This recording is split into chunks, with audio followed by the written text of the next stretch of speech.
Pirates freezing to death in the North Atlantic weren't dying because they forgot their coats. They were dying because their entire ship was a floating bomb, and the one thing that could save them, fire, would kill everyone faster than the cold ever could. Wooden hull sealed with tar, rigging soaked in pitch, canvas sails hanging overhead like kindling, barrels of gunpowder stacked below deck. One spark in the wrong place, and the whole crew burned or drowned before they could scream for help. So how did they survive winters at sea, when lighting a flame for warmth meant instant death? They endured it through wool that stayed warm when soaked, bodies packed so tight in hammocks that disease and heat spread equally, strategic hiding below deck to steal minutes of survivable temperature. These methods weren't clever tricks. Call them the absolute minimum required to stay functional while freezing. This is how pirates stayed alive when cold wanted them dead and fire would have killed them faster. A pirate ship was a tightly packed collection of everything that burns, held together by more things that burn, powered by wind, caught in even more things that burn. The hull, dry timber, the seams, tar and pitch, basically petroleum jelly that melted at 140 degrees Fahrenheit. The rigging, hemp rope, every strand soaked in tar to keep it from rotting in the salt spray. The sails, canvas that caught fire like paper. Below all of this, in the darkest part of the hold, sat barrels of gunpowder, enough to blow the ship into floating splinters. Fire erased these ships. When flames started, they went up, into the rigging, into the sails, across every tarred surface. Sailors had minutes, sometimes less, to either drown the fire with seawater or abandon ship.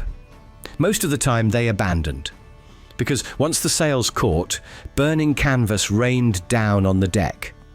Once the tar melted, it spread flames faster than men could run. And when fire reached the powder room, the ship exploded. Cannons fired themselves from the heat.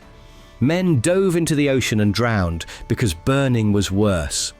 So pirates got exactly one fire, the galley fire. Controlled, contained, and terrifying. The cook lit it every morning in a metal box filled with sand. The sand insulated the wooden deck below. The box sat in a 6-by-6 foot space, usually toward the rear of the ship, where waves were less likely to knock it over. In better ships, the stove hung from chains, so it stayed level when the vessel pitched.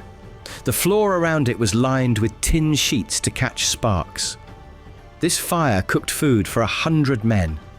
Boiling water, frying salt pork, baking the rock-hard biscuits they called hardtack. It burned all day, tended constantly, never left alone. And every night after dinner, the cook extinguished it completely. Because an unattended flame on a sleeping ship was a death sentence for everyone aboard. That was it. One fire, one purpose, cooking. Warmth wasn't even considered. The Caribbean gets cold at night, but it doesn't kill you. The North Atlantic does, and pirates followed the money. Merchant ships hauling goods between Europe and the American colonies traveled routes that cut straight through freezing waters. Newfoundland, Nova Scotia. The shipping lanes down the eastern seaboard from Boston to the Carolinas. During winter, these routes turned brutal. The golden age of piracy, 1650 to 1730, overlapped almost perfectly with the Maunder Minimum, a stretch of decades when the northern hemisphere ran colder than normal. Fewer sunspots meant less solar radiation. Winters bit harder. Seas froze farther south than they had in generations. Pirates working these routes faced cold that actually killed. 4-hour watches on deck, standing exposed to wind that came off the ice sheets mixed with ocean spray that froze on contact. Your coat got soaked. Your hands went numb inside wool mittens. Your face stung where the spray hit. By hour 3, you weren't cold anymore. You were hypothermic. Your body started shutting down blood flow to your fingers and toes to protect your core. By hour 4, if you weren't relieved, you risked frostbite or worse. Cold water was even faster. Immersion in water below 50 degrees killed in stages. First came cold shock, uncontrolled gasping, heart racing, panic. 20% of people who hit freezing water died in the first 2 minutes from this alone. Their bodies couldn't handle the shock, and they drowned before hypothermia even started. For those who survived the shock, hypothermia took over. 50% died within 30 minutes as their bodies shut down peripheral circulation. Hands stopped working, legs stopped kicking. They couldn't swim, couldn't grab onto floating debris, couldn't save themselves. The cold incapacitated them, and then they drowned. On deck, pirates didn't have that long, but they had long enough to suffer. And there was no fire to return to, no heated cabin, no warm galley, unless it was mealtime and the cook was actively working. Just cold, everywhere, all the time. Wool kept you warm when it was wet.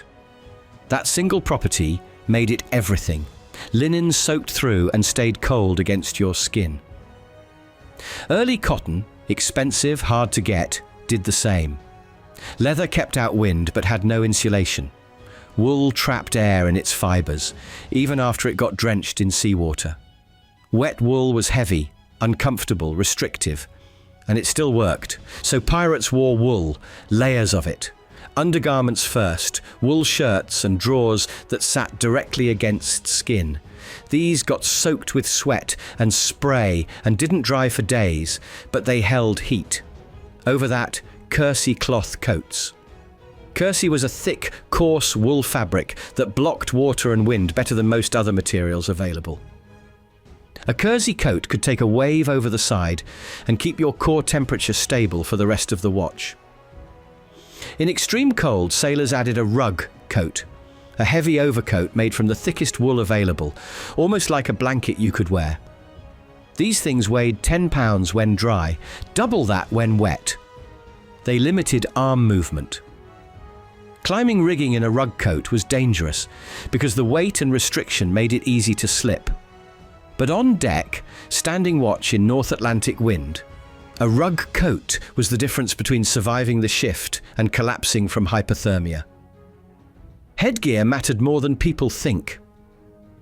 Heat escapes through your skull faster than almost anywhere else. Lose your hat in a winter gale, and you lose a quarter of your body heat in minutes. Wool caps came in types.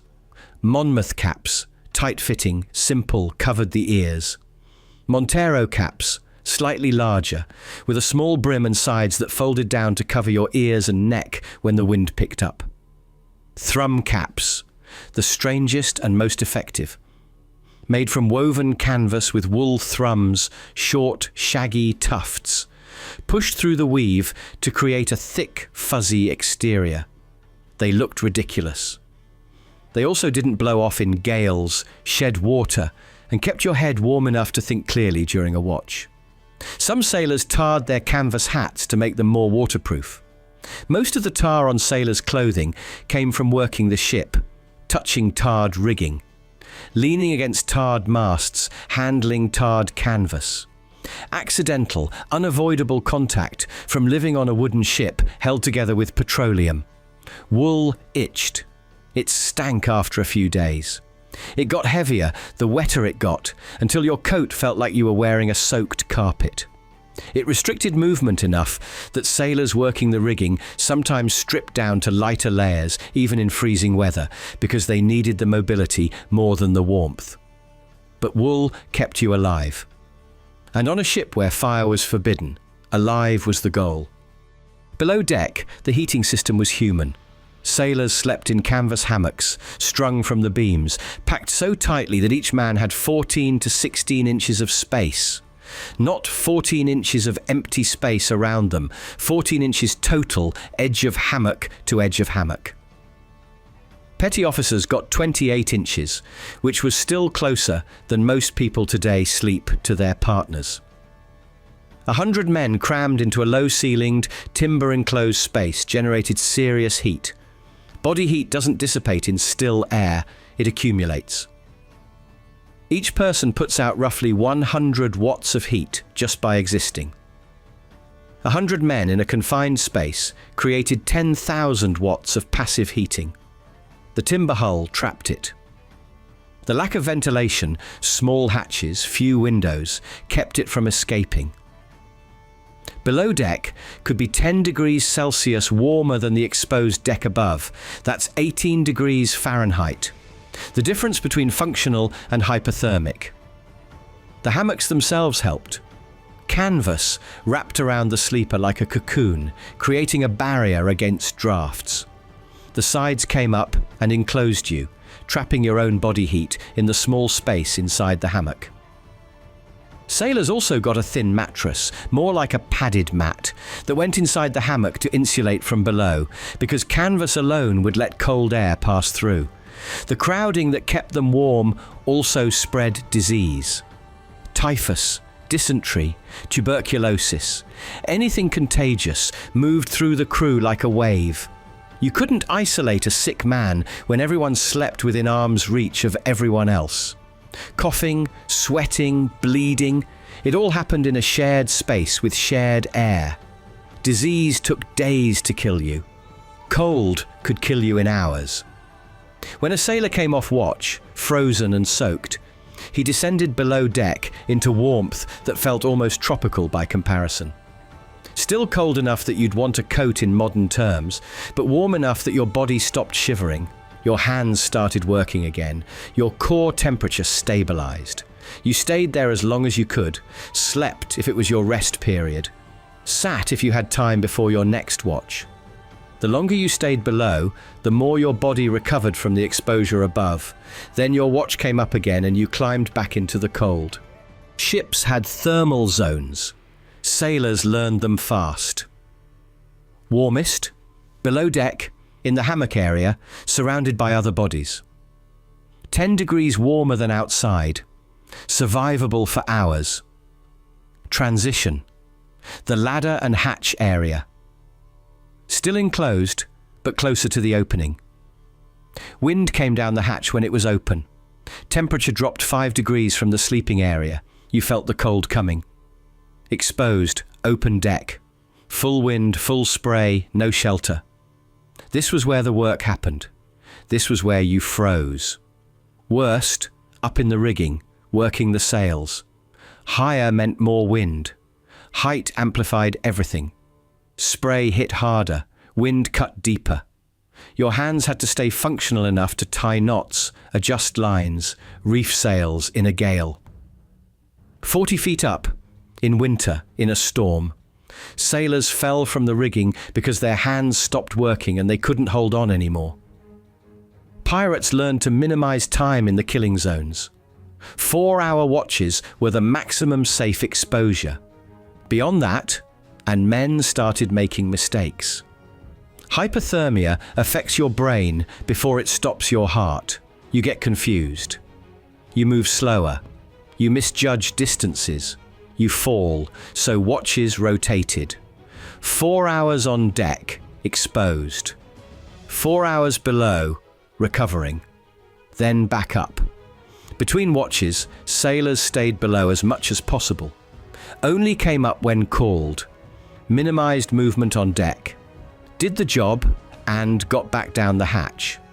Even during the day, when the galley fire was burning, most of the ship stayed cold. The galley was a 6-foot square room with one fire. It warmed the cook and anyone standing directly next to the stove. Everyone else got nothing. The heat didn't spread. Timber ships had no insulation, no ductwork, no way to move warm air from one space to another. Most of the time, the galley was off limits, except to the cook and his assistants. Too many men crowding a space with an open flame was dangerous. So sailors worked cold, ate cold food brought to them, and only got warmth when they descended below deck into the packed hammock space. The ship's architecture accidentally created a survivable zone. Survival was all they had. Sometimes wool, bodies and timber weren't enough. When that happened, pirates improvised with methods that barely worked. Hot cannonballs.